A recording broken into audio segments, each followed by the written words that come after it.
ჭადრაკის განვითარება საქართველოს მთავრობის პრიორიტეტი. უკვე არსებობს ინიციატივა, რომლის მიხედვითაც სპორტის ამსახეობის სწავლება დაწყებით კლასებში შესაძლოა სავალდებულო გახდეს. სახელმწიფო პროგრამაში დეტალურად არის გაწერილი პროექტის მიზნები. შესაძლოა ჭადრაკის სწავლება სკოლებში სავალდებულო გახდეს. ინიციატივა საქართველოს მთავრობას ეკუთვნის. ჭადრაკის განვითარების სახელმწიფო პროგრამაში, რომელიც 2015-18 წლებზეა გათვლილი, დეტალურად არის გაწერილი, როგორ უნდა მოხდეს ჭადრაკის პოპულარიზაცია და რა არის პროექტის მთავარი მიზანი. დაწყებით კლასებში ჭადრაკის სწავლების შემოღების საკითხიც ამ პროგრამის ნაწილია.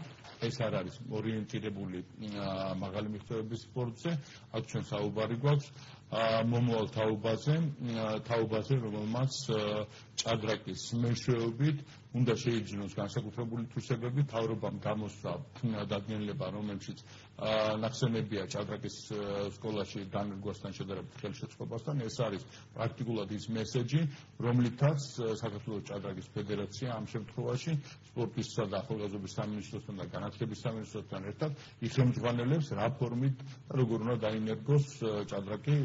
პროექტის განხორციელებამ და საკითხის განხილვა და დამუშავება უნდა მოხდეს. აჭარის განათლების სამინისტროში მიიჩნევენ, რომ ინიციატივა დეტალურ კვლევას საჭიროებს, რადგან ჭადრაკის სავალდებულო საგნად შემოღება გარკვეულ სირთულეებსაც შექმნის. ბავშვის გონების განვითარების ერთ-ერთი ყველაზე კარგი საშუალებაა. მაგრამ ეს როგორც სავალდებულო საგანი ყველა ბავშვისთვის ნამდვილად არ გაამართლებს, იმიტომ რომ როგორც მათემატიკა, ისევე ჭადრაკი ყველა ბავშვი ვერ აითვისებს, მაგრამ რაღაც ფორმით რომ შევიდეს სასურველია. ჭადრაკის განვითარება აჭარის სპორტისა და ახალგაზრდობის საქმეთა დეპარტამენტის მომავალი წლის პრიორიტეტია, რაც ციფრებში 40,000 ლარით გამოისახება. ამ ბიუჯეტით სპორტის დეპარტამენტი პროცესში ახალგაზრდობის ჩართულობის გაზრდას გეგმავს. ინტერესი არის ძალიან დიდი და აღნიშნე რომ ჩართულობა ძალიან დიდია.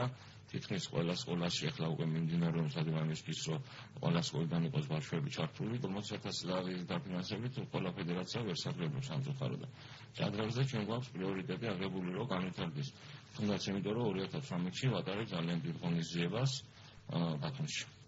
ჭადრაკის განვითარების სახელმწიფო პროგრამის მთლიანი ბიუჯეტი 38 მილიონამდე ლარს შეადგენს, რომლის ძირითადი ნაწილი მსოფლიოს 53 საჭადრაკო ოლიმპიადისთვის მზადებას მოხმარდება.